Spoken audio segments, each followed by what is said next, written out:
اللہ کے رسول صلی اللہ علیہ وسلم نے حضرت ام عطیہ سے کہا، جب وہ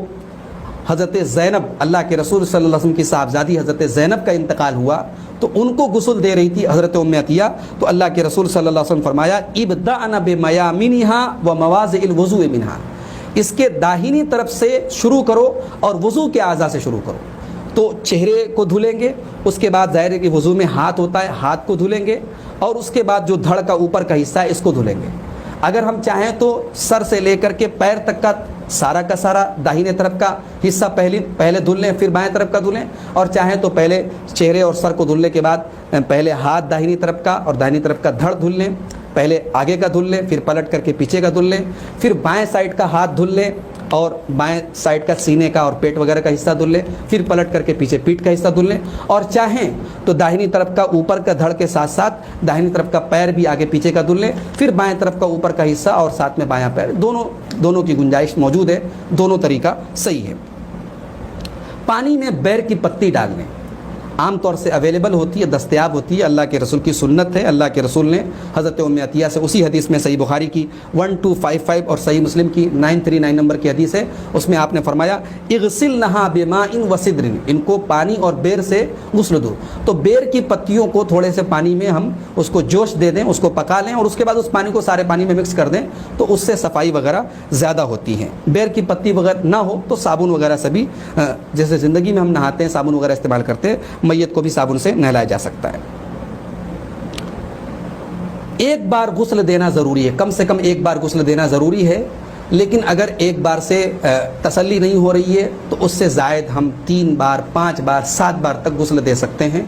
طاق عدد میں دیا جائے، یعنی ایک بار میں اگر نہیں ہوا تو 2 بار اور دے دیا جائے، 3 بار میں اگر نہیں ہوا تو 2 بار اور کر کے 5 بار کر دیا جائے، طاق عدد میں غسل دیا جائے تو یہ زیادہ بہتر ہے۔ اللہ کے نبی صلی اللہ علیہ وسلم اپنی بیٹی کو جو لوگ غسل دے رہی تھی، جو عورتیں غسل دے رہی تھی، آپ نے فرمایا اغسلنھا ثلاثا او خمسا او سبعا، 3 بار یا 5 بار یا 7 بار ان کو غسل دو، او اکثر من ذلک ان رأیتن، اگر مناسب سمجھو تو اس سے بھی زیادہ دے سکتی ہو۔ تو اس سے معلوم ہوا کہ طاق عدد ہو، اور جب تک تسلی نہ ہو جائے غسل، ایک مرتبہ غسل کا مطلب ہوتا ہے کہ سر سے پیر تک ہم نے پورے بدن کو دھو لیا تو ایک غسل ہوا، تو 1 مرتبہ 2 مرتبہ 3 مرتبہ اس طریقے سے ہم غسل دے سکتے ہیں۔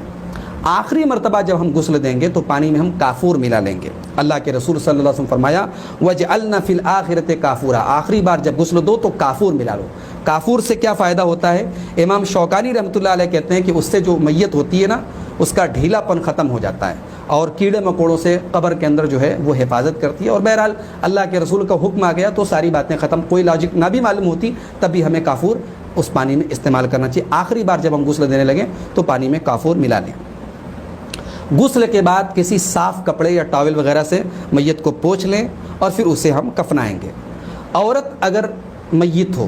جس کو ہم غسل دے رہے ہیں، اگر وہ عورت ہے تو اس کے بالوں کی 3 چوٹیاں بنا کر پیچھے ڈال دی جائیں۔ اللہ کے رسول صلی اللہ علیہ وسلم نے حضرت ام عطیہ سے کہا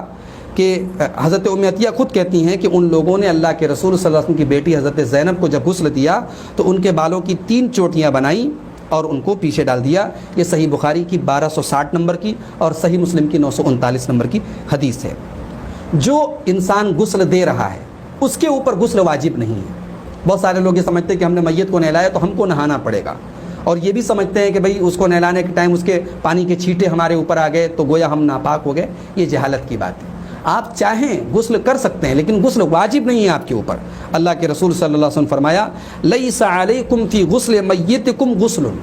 میت کو غسل دینے کے بعد تم پر غسل واجب نہیں ہے۔ فإن میتکم لیس بنجس، اس لیے کہ تمہارا جو میت ہے وہ ناپاک نہیں ہے۔ فحسبکم ان تغسلوا ایدیکم، اپنے ہاتھ دھو لو کافی ہے۔ اگر ہمارے ہاتھ میں گندگی لگی ہاتھ دھل لیں، اگر کہیں گندگی واقعی میں ہمارے بدن پہ کپڑے پہ لگے اس کو دھل لیں۔ غسل دینے والے پر غسل واجب نہیں ہے۔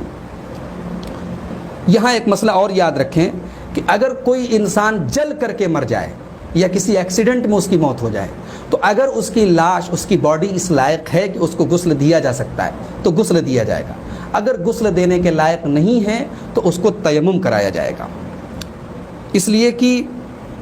اللہ تعالیٰ نے قرآن کریم میں فرمایا فاتقوا اللہ ما استطعتم، اللہ سے ڈرو جتنی تمہارے اندر طاقت ہے۔ اسی لیے سعودی عرب کی فتویٰ کمیٹی اس سلسلے میں فتویٰ دیتے ہوئے کہتی ہے اذا تعذر غسلہ، جب میت کو غسل دینا مشکل ہو فإنہ ییمم، تو اس کو تیمم کرایا جائے گا، اس لیے کہ اللہ تعالیٰ نے قرآن میں فرمایا فاتقوا اللہ ما استطعتم، اللہ سے اتنا ڈرو جتنی تمہارے اندر طاقت ہے، اور اللہ تعالیٰ نے زندگی میں جیسے ہم ناپاک ہوں اور پانی نہ ملے یا پانی استعمال کرنے پر ہم قادر نہیں ہیں تو تیمم کا حکم دیا ہے، ویسے ہی اگر میت نہلانے کے لائق نہیں ہے تو اس کو تیمم کرایا جائے گا۔